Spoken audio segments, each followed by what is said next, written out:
भले मुसलमानों ने न बनाया हो, लेकिन नीतीश कुमार को मुसलमानों ने बनाया है। जहां पर आज नीतीश कुमार बैठे हुए हैं, 2015 में जब इनकी बुरी तरह हार हो गई थी, मेरी मदद से चुनाव लड़ रहे थे, तब अगर मुसलमानों ने, बिहार के मुसलमानों ने नीतीश कुमार के पक्ष में, महागठबंधन के पक्ष में वोट नहीं किया होता तो आज नीतीश कुमार कहीं नहीं रहते। तो जिन मुसलमानों ने आपके लिए लाठी खाई, लाइन में लगे, आपको मुख्यमंत्री बनाया, भाजपा के खिलाफ लड़ाई में आपकी मदद की, उनके खिलाफ इस तरह का कानून बनने में आप सहयोग न करें, ऐसा मेरा आपसे आग्रह है। और सारे जो मुस्लिम साथी आज जदयू से जुड़े हुए हैं, उनसे मैं कहूंगा कि आप लोग अभी से भी मुख्यमंत्री को लिख कर दीजिए कि वो वक्त होके मतदान न करें, और अगर वो करेंगे तो सारे मुस्लिम साथियों को जदयू छोड़ देना चाहिए, ताकि नीतीश कुमार को भी सबक मिले कि अगर वो वादा खिलाफी करेंगे, पीठ में छुरा घोंपेंगे, तो उस समाज का कोई आदमी उनके साथ खड़ा नहीं होगा, चाहे वो मुसलमान हो या बिहार का युवा हो। आप अगर वादा खिलाफी करते हैं तो लोकतंत्र में हम लोग के पास यही अधिकार है कि हम लोग आपका साथ छोड़ दें, आपका साथ न दें, आपको वोट न दें, आपके साथ खड़े न हो। सर, आपके ब्रोशर में 2000 रुपए देने की बात महिलाओं को की गई, युवाओं को भी आप सहायता राशि देने की बात करते हैं। बात होती है कि केंद्र सरकार पर वर्ल्ड बैंक का बहुत सारा लोड है, ऐसे में आपकी क्या रणनीति है? कैसे? आपने कभी पढ़ाई नहीं कि हम लोग क्या कह रहे हैं? हम लोग ये कह रहे हैं कि 15 साल से कम उम्र के बच्चों को हम लोग करिए पढ़ाई की व्यवस्था करेंगे। हम लोग कोई फ्री में कुछ देने की बात नहीं कर रहे हैं। दूसरी बात हम लोग कह रहे हैं कि 15 साल से 50 साल के उम्र के लोगों को हम लोग बैंकों के माध्यम से पूंजी की व्यवस्था करेंगे, और सब्सिडाइज रेट पर, सरकारी गारंटी पर 4% ब्याज पर लोगों को पूंजी उपलब्ध कराएंगे, ताकि लोग रोजी रोजगार कर सके। उनको भी कुछ फ्री में नहीं दे रहे हैं। सिर्फ और सिर्फ 60 साल से ज्यादा उम्र के लोग, महिला पुरुष या दिव्यांग और जो विधवा हैं, जो लोग वापस जाकर पढ़ाई नहीं कर सकते हैं, रोजी रोजगार नहीं कर सकते हैं, उनको हम लोग 400 रुपए जो पेंशन मिलता है उसको बढ़ाकर 2000 रुपए करने की बात कर रहे हैं। तो बिहार के, एक मिनट, बिहार का बजट है 3 लाख करोड़ रुपया।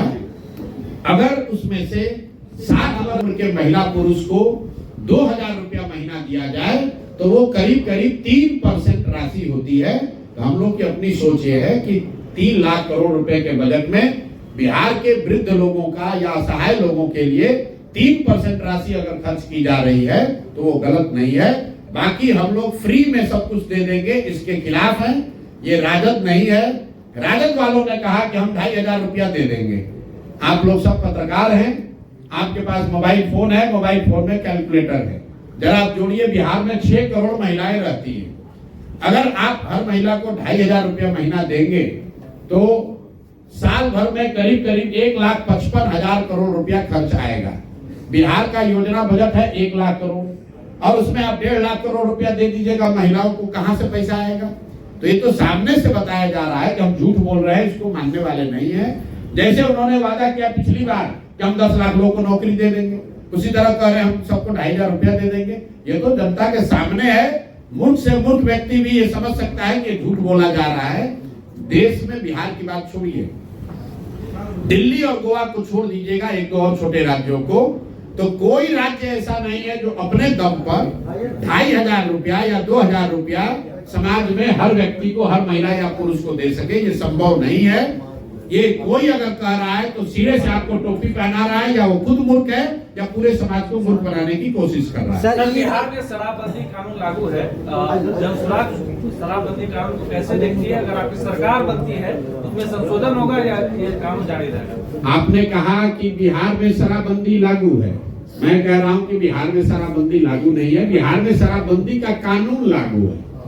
शराबबंदी का कानून जो है, इसने सिर्फ शराब की दुकानों को बंद किया है। शराबबंदी कहाँ है? शराब तो हर घर में बिक रही है। हम लोग कह रहे हैं, और इससे बिहार की गरीब जनता का 15 से 20,000 करोड़ रुपया का नुकसान हो रहा है। और समाज के सब, और ये पैसा जा कहाँ रहा है? ये पैसा जा रहा है भ्रष्ट अधिकारियों के पास, शराब माफिया के पास, नेताओं के पास। और जिन महिलाओं के नाम पर इसको बनाया गया है, सबसे ज्यादा कष्ट भी उन्हीं महिलाओं को है। आज शराबबंदी कानून के तहत 1 लाख से ज्यादा गरीब, पिछड़े, वंचित, मुसलमान, दलित समाज के लोग जेलों में हैं।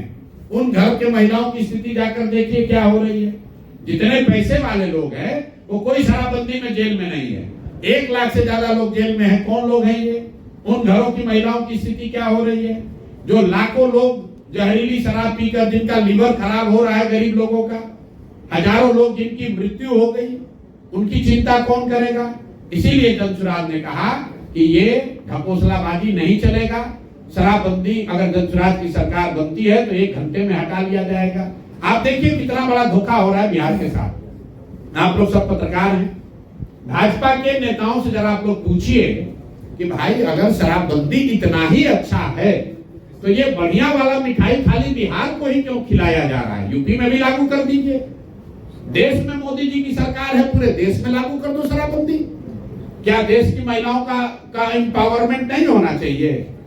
अगर शराबबंदी से बिहार की महिलाओं को फायदा हो रहा है, डोमेस्टिक वायलेंस कम हो रहा है, जैसा सरकार दावा कर रही है या भाजपाई नेता दावा कर रहे हैं, तो उनसे जरा पूछिए कि भैया इतना बढ़िया अगर है तो योगी जी से बोल के यूपी में भी इसको लागू कर दो। मोदी जी को बोलो कि पूरे देश में लागू कर दे। बिहार के लोगों को इतनी भी नहीं समझ है कि अगर शराबबंदी से फायदा होता तो भाई दूसरे राज्यों में भाजपा वाले इसको क्यों नहीं लागू कर रहे हैं? ये अच्छी वाली मिठाई बिहार के लोगों के लिए क्यों बचा के रखा गया? इसलिए हम लोग बिल्कुल इसको सिरे से खारिज करते हैं। ये ढकोसलाबाजी है, पैसा कमाने का रास्ता है और गरीब लोगों का इससे शोषण हो रहा है, बिहार का नुकसान हो रहा है। इसलिए वोट मिले न मिले, चाहे जितना दबाव हो, हम लोग स्पष्ट कर रहे हैं कि सरकार बनी तो 1 घंटे में ये ढकोसला वाला शराबबंदी का कानून हटा दिया जाए। सर ईद को लेकर जातीय राजनीति हैं? देश की गिनती जी छोटे बच्चे दिल्ली पंजाब में काम करते हैं जी, ये कब रुकेगा? जनसुराज की सरकार बनी तो साल भर में मजबूरी में किया जाने वाला पलायन रुक जाएगा। कैसे रुकेगा ये भी बताया कि पूंजी के पलायन को रोककर बुद्धि का पलायन रोका जाएगा। और जिस दिन पूंजी और बुद्धि का पलायन बिहार से रुक गया उस दिन श्रम का पलायन अपने आप रुक जाएगा। पूंजी के पलायन को रोकने के लिए जो जानकारी आपको दे रहे हैं, बिहार में हर साल बिहार के बैंक 2 लाख करोड़ रुपया से ज्यादा पैसा जो बिहार के लोगों का है वो दूसरे राज्यों में ट्रांसफर कर रहे हैं। ये पूंजी का पलायन है। आप यहाँ से लोग जाते हैं वो आपको दिखता है। बैंकों से लाखों करोड़ रुपया बिहारियों का जो दूसरे राज्य में जा रहा है वो आप नहीं देख रहे हैं। पिछले वर्ष 2,60,000 करोड़ रुपया यहाँ के बैंकों ने बिहार से दूसरे राज्य में भेजा है। तो पूंजी का पलायन जिस दिन रुकेगा तब बिहार से पलायन रुकेगा। दूसरी बात, पलायन रोकने के लिए हम लोग क्या कह रहे हैं कि मनरेगा को कृषि से जोड़ा जाएगा ताकि कृषि आधारित जो मजदूर हैं, एक और मजदूर हरियाणा पर पंजाब में जाकर खेती कर रहे हैं और दूसरी ओर यहाँ खेती करने वाले लोगों को मजदूर नहीं मिल रहे हैं। तो हम लोग ये कह रहे हैं कि मनरेगा के किसान को मनरेगा के तहत मजदूर को किसानी करने वाले से जोड़ा जाएगा। आप देख रहे हैं कि बिहार में मखाने की खेती हो रही है, उसमें मजदूरों की बहुत बड़ी संख्या की जरूरत है। तो जो भी किसान धान गेहूं की खेती छोड़कर नगदी फसल की खेती करेगा, प्याज उगाएगा, आलू उगाएगा, लहसुन उगाएगा, मखाना उगाएगा, मसाला उगाएगा, उसको मनरेगा के तहत मुफ्त मजदूर दिए जाएंगे ताकि यहाँ से कृषि आधारित मजदूरों का पलायन रुके। और तीसरी बात जो मैंने आपको बताया कि बिहार में अगले 5 वर्ष के लिए कम से कम हम लोग को विशेष राज्य का दर्जा नहीं चाहिए, हम लोग को किसी से मदद भी नहीं चाहिए। बिहार सरकार के पास इतना पैसा है कि अगर हम लोग 4% ब्याज पर यहाँ पर घर घर लोगों को लोन उपलब्ध करा दे तो बिहार के लोगों में वो ताकत है, मेहनत करने का जज्बा है, घर घर में रोजी रोजगार होगा, उससे पलायन रुकेगा। तो ये 3